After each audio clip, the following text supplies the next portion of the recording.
반갑습니다. 어제 본문에서 제자들에게 닥쳐올 여러 가지 재난들을 말씀하셨습니다. 이러한 것들이 재난의 시작이지 재난의 끝은 아닙니다. 오늘 본문에 와서는 특정한 재난 하나에 대해 말씀합니다.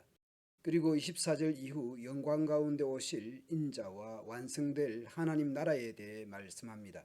한편 AD 66년부터 AD 70년 유대는 로마를 대항하여 저항 또는 반란을 일으키게 됩니다. 결국 패하게 되는데 유대교는 설마 예루살렘 성전은 괜찮을 것이라 예상했을 것입니다. 그래서 예루살렘 성 안으로 도망쳐 들어갔을 것이라 예상할 수 있습니다. 그러나 멸망의 혐오스러운 것이 서지 말아야 할 곳에 서 있는 것을 볼 때 다니엘서 12장에도 동일한 표현이 나옵니다. 매일 드리는 제사를 폐하며 멸망하게 할 가증한 것을 세울 때 이러한 예언은 BC 168년 안티오쿠스 에피파네스가 예루살렘 성전의 번제단 위에 이교 제단을 세운 것과 관련한 것으로 보는 것이죠. 오늘 본문 14절에서 읽는 자는 깨달을진저 읽는 자는 깨닫도록 하시오 마치 암호 같고 신호 같은 표현입니다. 예루살렘으로 도망해서는 재난을 피할 수 없다는 것이겠죠. 멸망의 혐오스러운 것이 서지 말아야 할 곳에 서 있는 것을 볼 때 멸망에 가증한 것이 서지 못할 곳에 선 것을 보거든 유대에 있는 자들은 산으로 도망하도록 하라. 예루살렘이 더 이상 안전지대가 아닌 것입니다. 지붕 위에 있는 자는 내려오지도 말고 무언가 가지러 자기 집으로 들어가지도 말도록 하라. 밭에 있는 자는 자신의 외투를 가지려고 뒤돌아서지 말도록 하라. 아주 긴급한 상황입니다. 저 날들에 임신한 자들과 수유하는 자들에게 화로다. 그것이 겨울에 발생하지 않도록 기도하라. 왜냐하면 저 날들에 환란이 발생할 것인데 그와 같은 환란은 하나님이 창조하신 창조의 시작 때부터 현재까지 발생하지 않았고 앞으로도 결코 발생하지 않을 것이기 때문이다. 전무후무한 환란이 있게 될 것을 예고하시고 있습니다. 만일 주께서 그 날들을 단축하시지 않으면 모든 육체가 구원을 받지 못할 것이다. 그러나 그가 택하신 선택받은 자들을 위하여 그가 그 날들을 단축하였다. 그때 누군가 너희에게 보라 여기 그리스도다 보라 저기다 라고 말하여도 믿지 말라.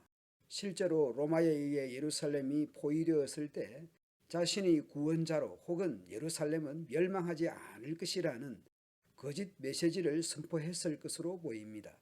왜냐하면 거짓 그리스도들과 거짓 선지자들이 일으켜질 것이고 표정과 기적을 베풀어 가능하면 선택받은 자들을 속이고자 할 것이기 때문이다. 그러나 너희는 조심하라. 내가 너희에게 모든 것을 미리 말하였다. 표적과 기적을 동원해서라도 자신들의 주장이 옳다는 것을 입증하려 들 것입니다. 거짓일수록 화려하거나 눈에 보이는 어떤 증거들을 제시할 수도 있습니다. 그러나 속지 않아야 합니다. 그러기 위해서 주님의 교훈과 가르침을 명심해야 할 것입니다. 깨어 있어야 할 것입니다. 오래전 솔로몬 성전 완공 때에 하나님께서 말씀하셨습니다. 말씀대로 살지 않고 우상 숭배하면 이스라엘을 약속의 땅에서 끊어버릴 것이고 솔로몬 성전이라도 던져버릴 것이라고 이미 말씀하셨습니다. 그리고 실제로 바벨론에 의해 멸망당하기 전 예레미야를 통해서도 비슷한 경고를 받았습니다. 내가 보내지도 아니하였어도 내 이름으로 예언하여 이르기를 칼과 기근이 이 땅에 이르지 아니하리라 하는 거짓 선지자들에 대해서 말씀합니다. 여기서 칼은 전쟁을 의미합니다. 거짓 선지자들은 칼과 기근의 전쟁으로 멸망당할 것입니다. 그리고 거짓 예언을 받은 백성 역시 기근과 칼로 멸망당할 것입니다. 그러므로 속지 않아야 합니다. 예수님은 예루살렘의 멸망과 그 전에 제자들이 마주할 시험들과 환란을 묘사했습니다. 이제 영광 가운데 오실 인자와 완성될 하나님 나라에 대해서 말씀합니다. 그러나 그 환란이 지난 뒤에 환란으로 끝나지 않습니다. 그 날에는 해가 어두워지고 달이 빛을 내지 않고 별들이 하늘에서 떨어지고 해, 달, 별, 하늘의 세력들은 무엇일까요? 1월 성신이겠죠. 곧 해, 달, 별들은 높은 것, 사람들이 세상을 주관하는 것으로 믿는 신적 존재들 우상들일 것입니다. 그러한 존재들은 흔들릴 것입니다.